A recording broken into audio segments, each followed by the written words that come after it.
j'en ai beaucoup parlé. Il est de plus en plus difficile d'avoir une vie intérieure ces jours-ci. Parce que la vie intérieure est un virage à l'intérieur. C'est un loop qui va dans le contraire de ce que nous faisons habituellement. Nous sommes toujours avérés, inquiets de ce qu'il dit. Chaque jour est une nouvelle qui nous rend encore plus découragés. Comment allons-nous vivre une vie intérieure si nous sommes encouragés à rester en dehors tout le temps? Nous ne savons même plus comment se taire. Dans combien de problèmes avez-vous été impliqués? Avez-vous perdu votre paix? Avez-vous perdu votre concentration? Vous avez-vous désarmé?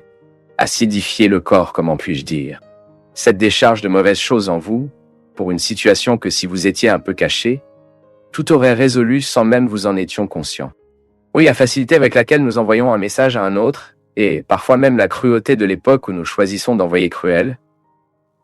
Parfois vous avez un sujet, vous pouvez parfaitement vous attendre à Dawn the Day, mais l'esprit de cochon qui est là, nous sommes cavillants là-bas de notre côté, se gratte le doigt, et vous allez écrire ce sujet que vous savez enlever ou cette critique, ce mot amer et blessé et vous envoyer, ou cette critique. Combien de fois avons-nous manqué de respect comme celui-ci? Combien de fois ai-je fait cela aux gens que j'aime? Au lieu d'attendre Dawn le jour, le doigt se gratte, vous ne maîtrisez pas la colère, vous voulez en connaître un maintenant. Tout cela parce que nous sommes pressés. Tous parce que nous ne savons pas comment gérer le moment présent.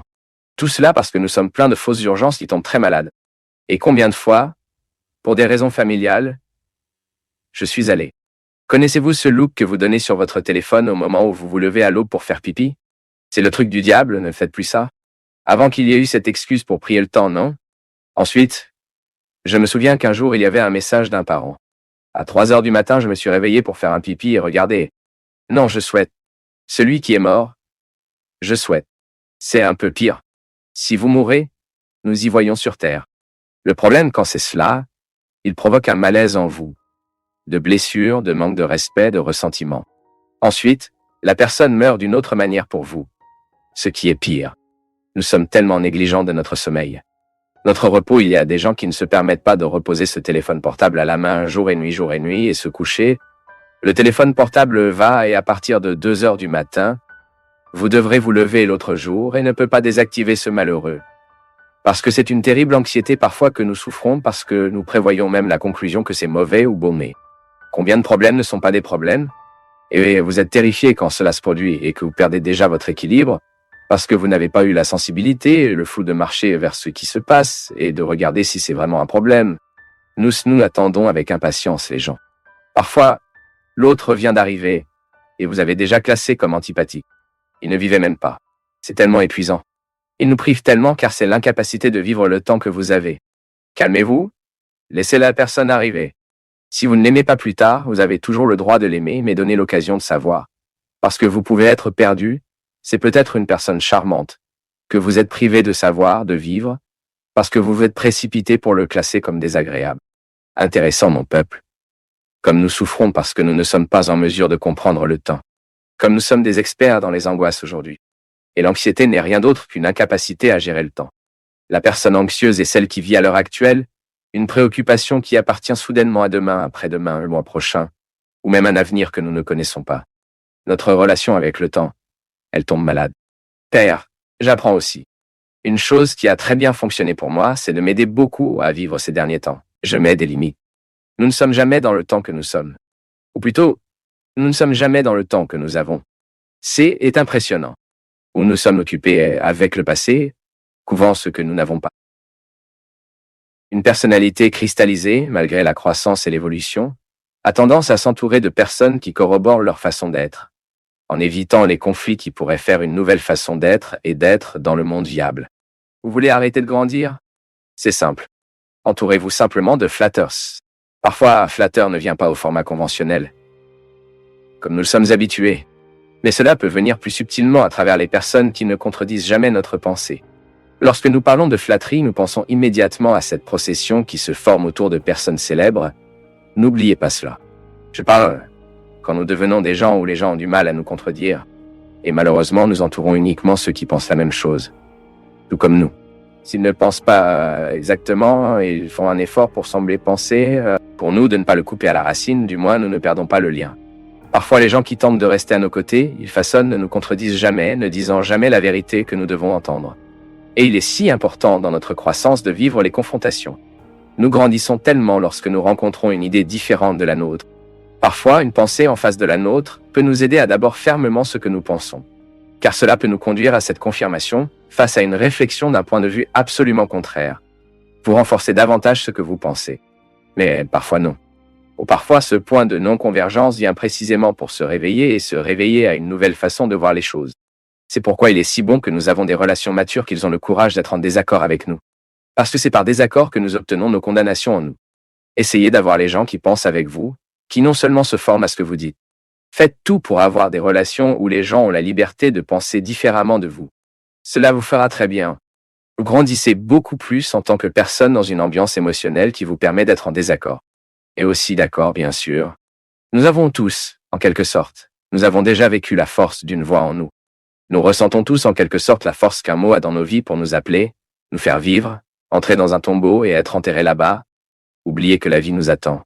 Nous tous ici, à un moment donné, avons déjà essayé d'entendre cette voix qui nous appelle, ce qui, en fait, ne nous appelle pas à l'extérieur, il nous appelle toujours à l'intérieur. C'est intéressant, je vais parler d'une manière plus simple, donc nous ne nous perdons pas. Chaque fois que vous me dites quelque chose, entre moi et vous, il y a un filtre naturel, qui est mon histoire. Parfois, vous me dites quelque chose d'un sens que vous est parfaitement logique, mais quand il s'agit de moi, ne te perds pas, parce que cela n'avait aucun sens pour moi. Vous parlez d'une manière spéciale pour moi, mais quand ça vient, vous ne me touchez pas. Pourquoi? Le filtre de mon histoire ne m'a pas permis. Quel est le filtre de mon histoire? Mes expériences peuvent mettre en moi une incapacité à réaliser à quel point vous me dites bien. Ce sont mes obstacles intérieurs. Parfois, je peux très bien interpréter ce que vous me dites, ce qui est très cool, ce qui est très bien. D'un doute qui a toujours été dans mon cœur, il y a une insécurité qui ne permet pas d'atteindre ce qui est bon de ce que vous me dites. Parce que quand vous me le dites finalement, ce que vous me dites sur ce que je me dis quand vous me dites. Oui, je vous le dis actuellement, mais le mot n'aura un effet que si ce que je dis trouvait une répercussion sur votre capacité à vous dire ici. Il est faux de penser que ce que vous écoutez est simplement d'être dit par moi. Oui, quand je dis quelque chose qui vous a du sens, votre âme, qui est libre, avec tout le péché, de toute exagération, de tous vos excès, crie-t-elle. C'est vrai! Se réveille! Réveillez-vous, car vous devez entendre cela.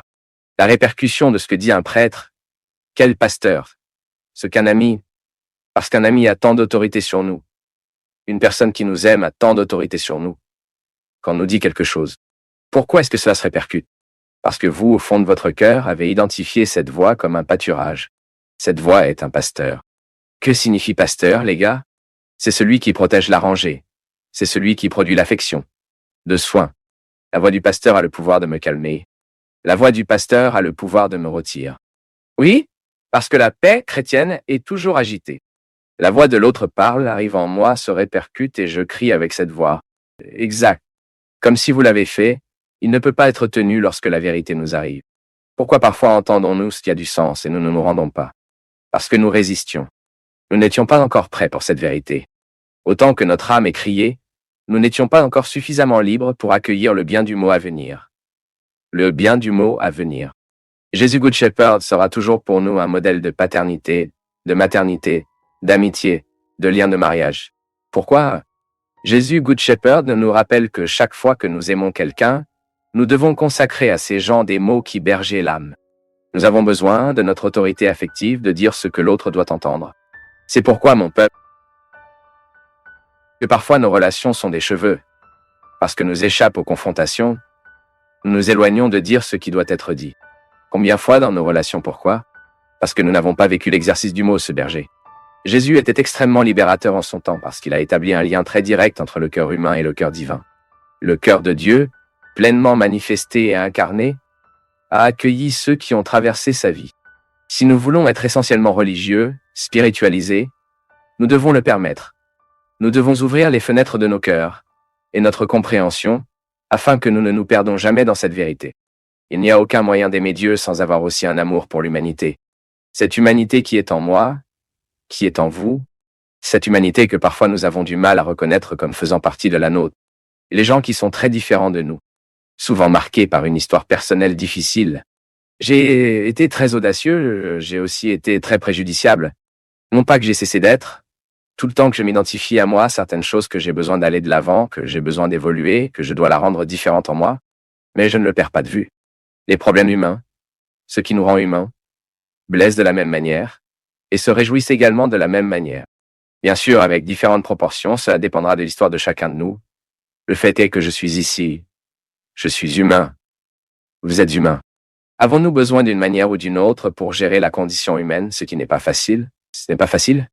Comment est-il difficile pour vous d'avoir à traiter avec vous? Comment c'est difficile de traiter avec ces parties inconnues de vous, qui crient encore, qui donnent de l'ordre? Comment est difficile pour nous de gérer ce que nous n'obéissons pas encore à la nouvelle version que nous voulons être? Donc pour moi, la vie spirituelle est cela. C'est l'occasion que j'ai, en quelque sorte, d'interférer, soit par la réflexion, par l'action, ou par la transformation de la pensée, de la mentalité, ou par la reformulation du langage. Tout cela, pour moi, c'est une recherche spirituelle.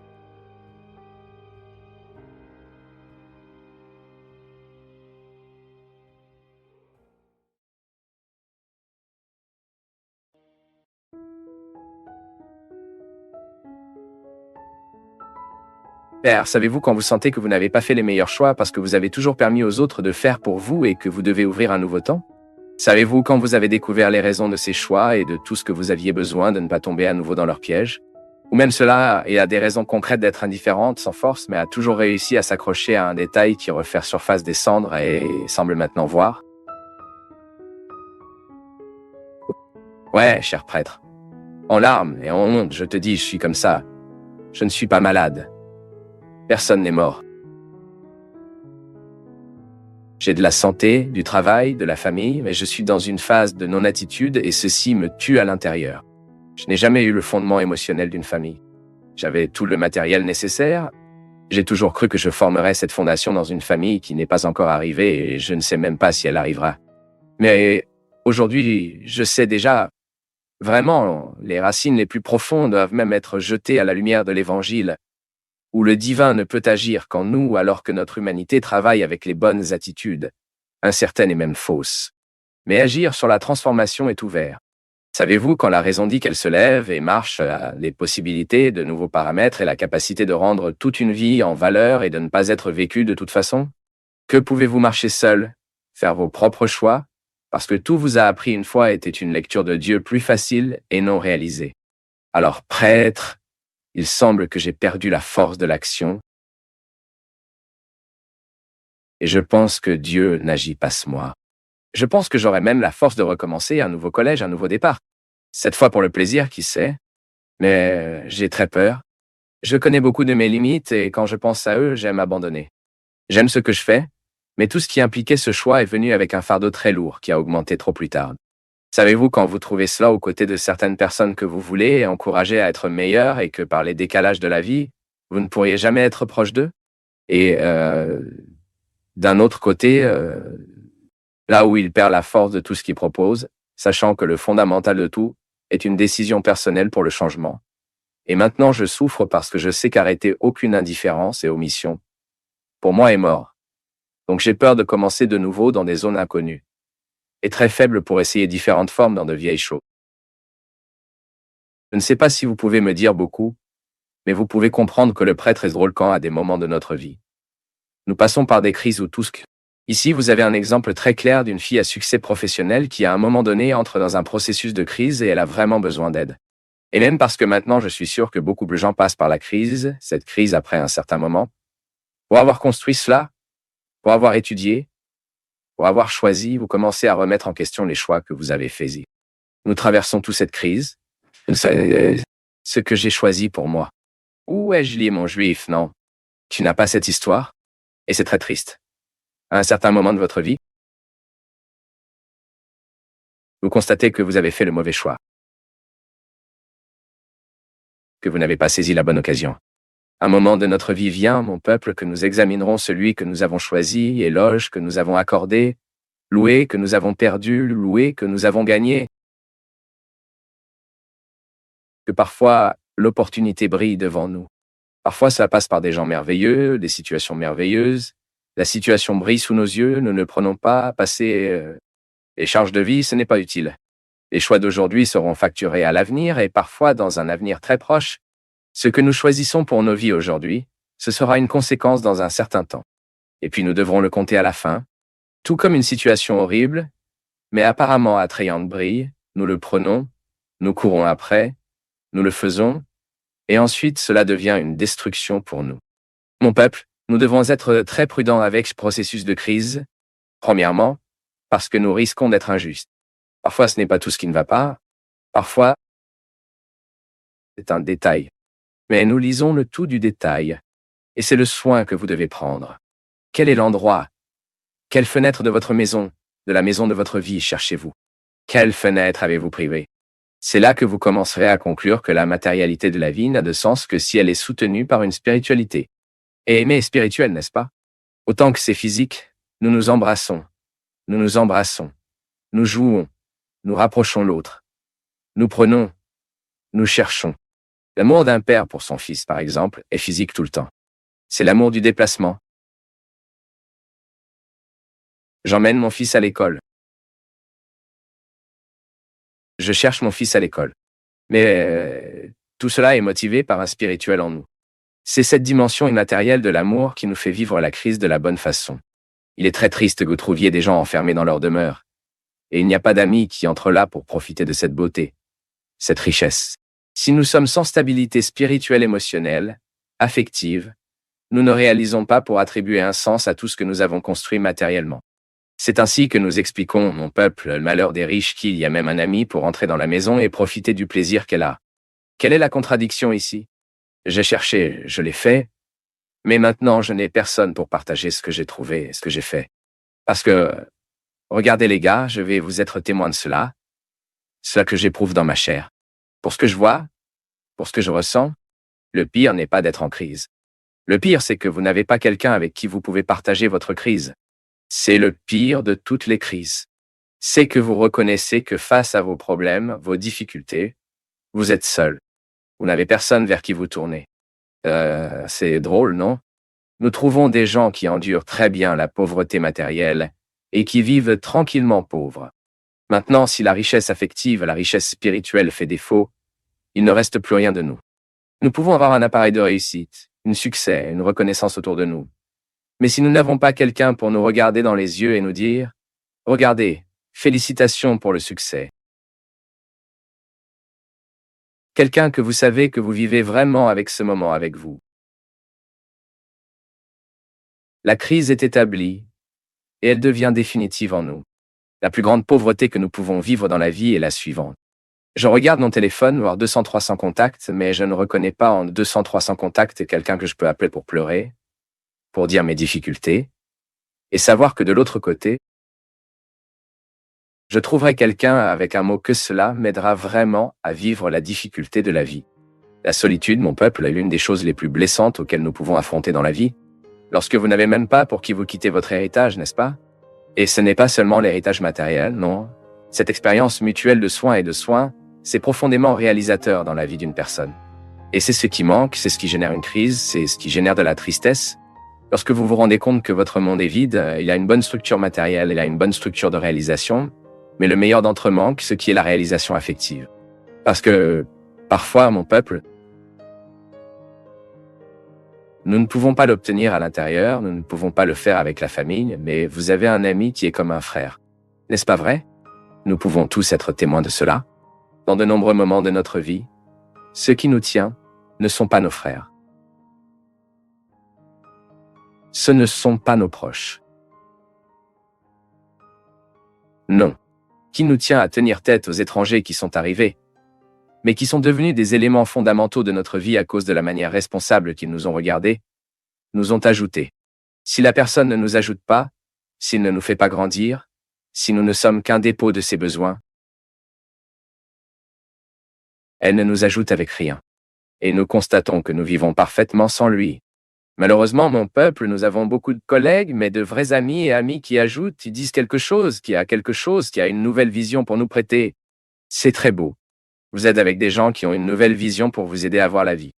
Si vous l'avez fait, faites tout pour que vous puissiez garder ces liens le plus longtemps possible, car c'est une richesse, ma fille, que vous ne trouvez pas dans les centres commerciaux pour vous. Vous ne trouvez pas sur les étagères du magasin. Qui a gagné a gagné. C'est pourquoi les relations familiales sont souvent si fragiles, car souvent les frères, les parents, les membres de la famille n'ajoutent pas, et il est très triste que vous arriviez à cette conclusion que vous avez reçu beaucoup plus à l'extérieur que ceux de votre maison. Lorsque le contexte familial ne représente souvent que des problèmes, seulement des difficultés,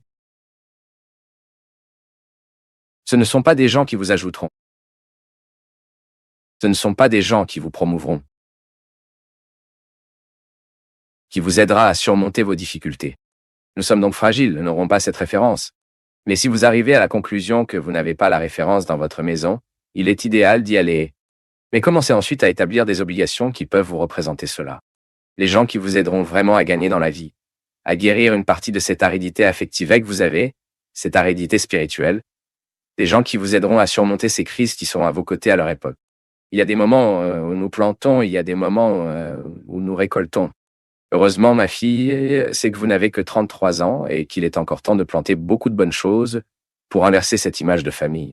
Bien sûr, c'est possible. Vous n'avez pas besoin d'être ami avec tout le monde à l'intérieur, non? Parfois, ce n'est même pas possible. Mais vous devez établir des liens fertiles avec les personnes de votre côté. Si nous commençons à regarder le détail qui nous dérange et que nous le faisons grandir, cela prendra vraiment le relais. Et la chose intéressante, Vanessa, est que votre lettre semble démontrer que même vous avez toute cette réussite professionnelle, vous vivez une grande instabilité émotionnelle au sein de votre maison. Et cela à plusieurs reprises, les gars, est la cause de nombreuses crises, car il ne sert à rien de l'obtenir, il ne sert à rien de l'avoir, il ne sert à rien d'y arriver. Nous devons avoir quelqu'un pour voir ce que nous avons, qui nous soutient pour y arriver. C'est de notre côté au moment où nous y sommes arrivés. Et Jésus a déjà dit non? C'est comme trouver la précieuse perle. Qui sait qu'il y a la précieuse perle? Renoncez à tout ce qui reste et laisse derrière lui la précieuse perle, car il sait que vous trouverez la sécurité nécessaire, le bon endroit pour vous développer, pour que vous établiez de nouveaux projets, pour vous aller au-delà.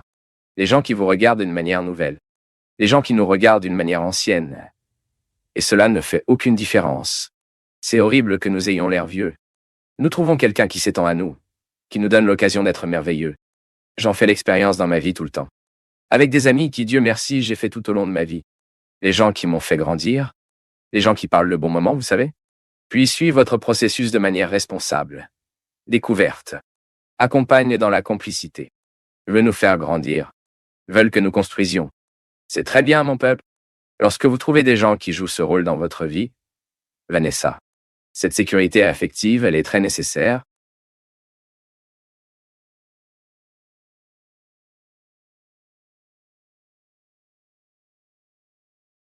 Si tu es resté jusqu'à la fin, si tu as pris le temps d'écouter, cela te distingue déjà de la majorité. Like, commente d'où tu nous regardes et jette un œil au lien dans la description. Tu trouveras sûrement d'autres contenus qui poursuivent cette conversation avec toi. Merci, une grande accolade et à la prochaine.